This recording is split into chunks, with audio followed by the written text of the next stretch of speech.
The Lord is near to all who call on him, to all who call on him in truth.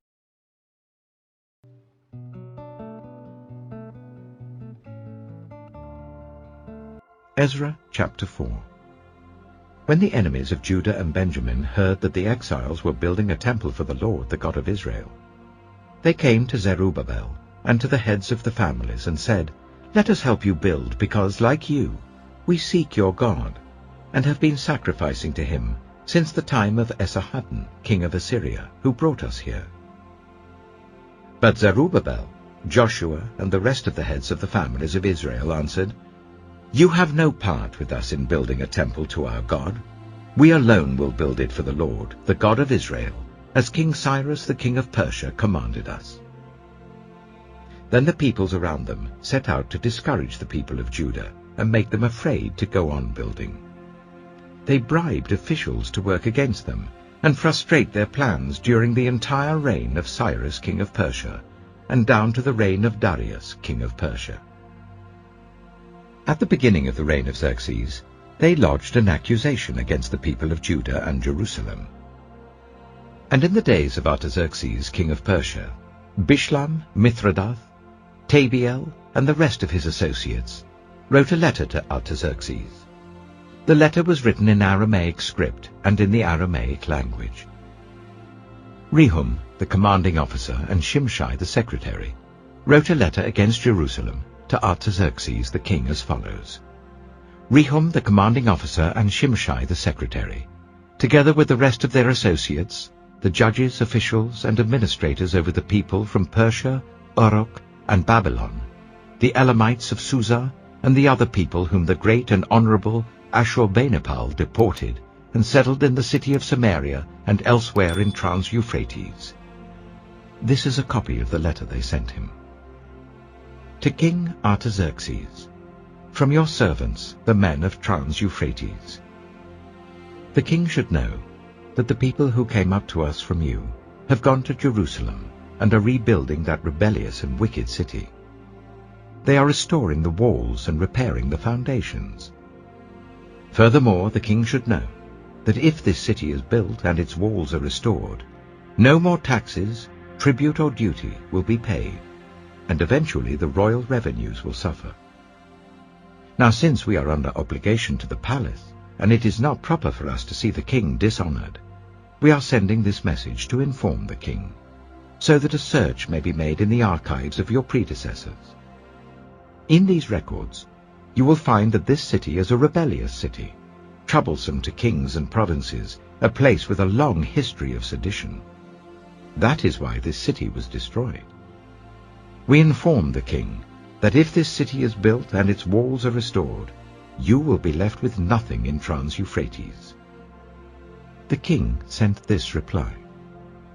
To Rehum, the commanding officer, Shimshai the secretary, and the rest of their associates living in Samaria and elsewhere in Trans-Euphrates. Greetings. The letter you sent us has been read and translated in my presence. I issued an order, and a search was made. And it was found that this city has a long history of revolt against kings, and has been a place of rebellion and sedition. Jerusalem has had powerful kings ruling over the whole of Trans-Euphrates, and taxes, tribute and duty were paid to them. Now issue an order to these men to stop work, so that this city will not be rebuilt until I so order. Be careful not to neglect this matter. Why let this threat grow to the detriment of the royal interests? As soon as the copy of the letter of King Artaxerxes was read to Rehum and Shimshai the secretary and their associates, they went immediately to the Jews in Jerusalem and compelled them by force to stop. Thus the work on the house of God in Jerusalem came to a standstill until the 2nd year of the reign of Darius, king of Persia. Ezra chapter 5. Now Haggai the prophet and Zechariah the prophet, a descendant of Iddo, prophesied to the Jews in Judah and Jerusalem in the name of the God of Israel who was over them. Then Zerubbabel, son of Shealtiel, and Joshua, son of Jozadak, set to work to rebuild the house of God in Jerusalem, and the prophets of God were with them, supporting them. At that time, Tattenai, governor of Trans-Euphrates, and Shethar-Bozenai and their associates went to them and asked, "Who authorized you to rebuild this temple and to finish it?" They also asked, "What are the names of those who are constructing this building?" But the eye of their God was watching over the elders of the Jews, and they were not stopped until a report could go to Darius and his written reply be received.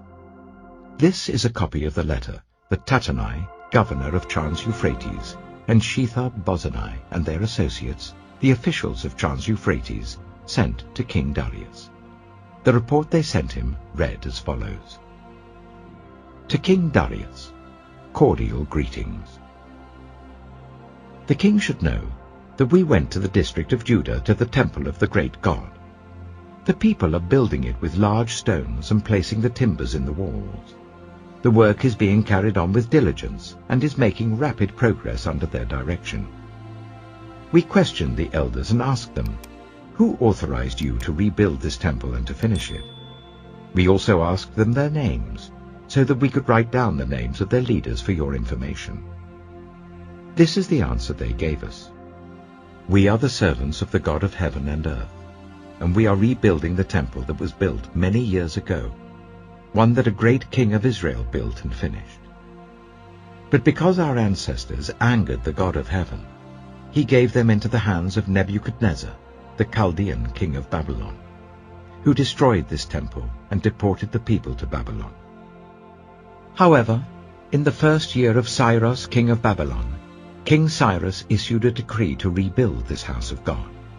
He even removed from the temple of Babylon the gold and silver articles of the house of God, which Nebuchadnezzar had taken from the temple in Jerusalem and brought to the temple in Babylon. Then King Cyrus gave them to a man named Sheshbazzar, whom he appointed governor, and he told him, "Take these articles and go and deposit them in the temple in Jerusalem, and rebuild the house of God on its site." So this Sheshbazzar came and laid the foundations of the house of God in Jerusalem. From that day to the present it has been under construction, but is not yet finished. Now, if it pleases the king, let a search be made in the royal archives of Babylon, to see if King Cyrus did in fact issue a decree to rebuild this house of God in Jerusalem. Then let the king send us his decision in this matter. Ezra chapter 6. King Darius then issued an order, and they searched in the archives stored in the treasury of Babylon. A scroll was found in the citadel of Ecbatana, in the province of Media, and this was written on it. Memorandum. In the first year of King Cyrus, the king issued a decree concerning the temple of God in Jerusalem. Let the temple be rebuilt as a place to present sacrifices, and let its foundations be laid. It is to be 60 cubits high and 60 cubits wide, with 3 courses of large stones and 1 of timber. The costs are to be paid by the royal treasury. Also, the gold and silver articles of the house of God, which Nebuchadnezzar took from the temple in Jerusalem and brought to Babylon, are to be returned to their places in the temple in Jerusalem. They are to be deposited in the house of God. Now then, Tattenai, governor of Trans-Euphrates, and Shethar-Bozenai, and you other officials of that province, stay away from there. Do not interfere with the work on this temple of God. Let the governor of the Jews and the Jewish elders rebuild this house of God on its site. Moreover, I hereby decree what you are to do for these elders of the Jews in the construction of this house of God. Their expenses are to be fully paid out of the royal treasury, from the revenues of Trans-Euphrates, so that the work will not stop. Whatever is needed, young bulls, rams, male lambs for burnt offerings to the God of heaven, and wheat, salt, wine, and olive oil, as requested by the priests in Jerusalem, must be given them daily without fail, so that they may offer sacrifices pleasing to the God of heaven, and pray for the well-being of the king and his sons. Furthermore, I decree that if anyone defies this edict, a beam is to be pulled from their house, and they are to be impaled on it. And for this crime, their house is to be made a pile of rubble. May God, who has caused his name to dwell there, overthrow any king or people who lifts a hand to change this decree or to destroy this temple in Jerusalem. I, Darius, have decreed it. Let it be carried out with diligence. Then, because of the decree King Darius had sent, Tattenai, governor of Trans-Euphrates, and Shethar-Bozenai and their associates carried it out with diligence. So the elders of the Jews continued to build and prosper under the preaching of Haggai the prophet and Zechariah, a descendant of Iddo. They finished building the temple according to the command of the God of Israel and the decrees of Cyrus, Darius, and Artaxerxes, kings of Persia. The temple was completed on the 3rd day of the month Adar, in the 6th year of the reign of King Darius. Then the people of Israel, the priests, the Levites, and the rest of the exiles, celebrated the dedication of the house of God with joy. For the dedication of this house of God, they offered 100 bulls, 200 rams, 400 male lambs, and, as a sin offering for all Israel, 12 male goats, one for each of the tribes of Israel. And they installed the priests in their divisions and the Levites in their groups for the service of God at Jerusalem, according to what is written in the book of Moses. On the 14th day of the 1st month, the exiles celebrated the Passover. The priests and Levites had purified themselves and were all ceremonially clean. The Levites slaughtered the Passover lamb for all the exiles, for their relatives the priests, and for themselves. So the Israelites who had returned from the exile ate it, together with all who had separated themselves from the unclean practices of their Gentile neighbors, in order to seek the Lord, the God of Israel. For 7 days they celebrated with joy the festival of unleavened bread, because the Lord had filled them with joy by changing the attitude of the king of Assyria, so that he assisted them in the work on the house of God, the God of Israel. Ezra chapter 7. After these things, during the reign of Artaxerxes, king of Persia, Ezra, son of Sariah, the son of Azariah, the son of Hilkiah, the son of Shallum, the son of Zadok, the son of Ahitub, the son of Amariah, the son of Azariah, the son of Meraioth, the son of Zerahiah, the son of Azai, the son of Bukai, the son of Abishua, the son of Phinehas, the son of Eleazar, the son of Aaron, the chief priest. This Ezra came up from Babylon. He was a teacher, well versed in the law of Moses, which the Lord, the God of Israel, had given. The king had granted everything he asked, for the hand of the Lord his God was on him. Some of the Israelites, including priests, Levites, musicians, gatekeepers, and temple servants, also came up to Jerusalem in the 7th year of King Artaxerxes. Ezra arrived in Jerusalem in the 5th month of the 7th year of the king.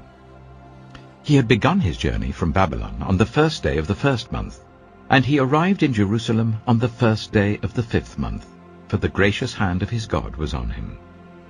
For Ezra had devoted himself to the study and observance of the law of the Lord, and to teaching its decrees and laws in Israel. This is a copy of the letter King Artaxerxes had given to Ezra the priest, a teacher of the law, a man learned in matters concerning the commands and decrees of the Lord for Israel. Artaxerxes, King of Kings, to Ezra the priest, teacher of the law of the God of heaven. Greetings. Now I decree that any of the Israelites in my kingdom, including priests and Levites, who volunteer to go to Jerusalem with you, may go. You are sent by the king and his 7 advisers to inquire about Judah and Jerusalem, with regard to the law of your God, which is in your hand. Moreover, you are to take with you the silver and gold that the king and his advisers have freely given to the God of Israel, whose dwelling is in Jerusalem, together with all the silver and gold you may obtain from the province of Babylon, as well as the freewill offerings of the people and priests for the temple of their God in Jerusalem. With this money, be sure to buy bulls, rams, and male lambs, together with their grain offerings and drink offerings, and sacrifice them on the altar of the temple of your God in Jerusalem. You and your fellow Israelites may then do whatever seems best with the rest of the silver and gold, in accordance with the will of your God. Deliver to the God of Jerusalem all the articles entrusted to you for worship in the temple of your God, and anything else needed for the temple of your God that you are responsible to supply, you may provide from the royal treasury. Now I, King Artaxerxes, decree that all the treasurers of Trans-Euphrates are to provide with diligence whatever Ezra the priest, the teacher of the law of the God of heaven, may ask of you, up to 100 talents of silver, 100 cores of wheat, 100 baths of wine, 100 baths of olive oil and salt, without limit. Whatever the God of heaven has prescribed, let it be done with diligence for the temple of the God of heaven. Why should his wrath fall on the realm of the king and of his sons? You are also to know that you have no authority to impose taxes, tribute, or duty on any of the priests, Levites, musicians, gatekeepers, temple servants, or other workers at this house of God. And you, Ezra, in accordance with the wisdom of your God which you possess, appoint magistrates and judges to administer justice to all the people of Trans-Euphrates, all who know the laws of your God. And you are to teach any who do not know them. Whoever does not obey the law of your God and the law of the king must surely be punished by death, banishment, confiscation of property, or imprisonment. Praise be to the Lord, the God of our ancestors, who has put it into the king's heart to bring honor to the house of the Lord in Jerusalem in this way, and who has extended his good favor to me before the king and his advisers, and all the king's powerful officials.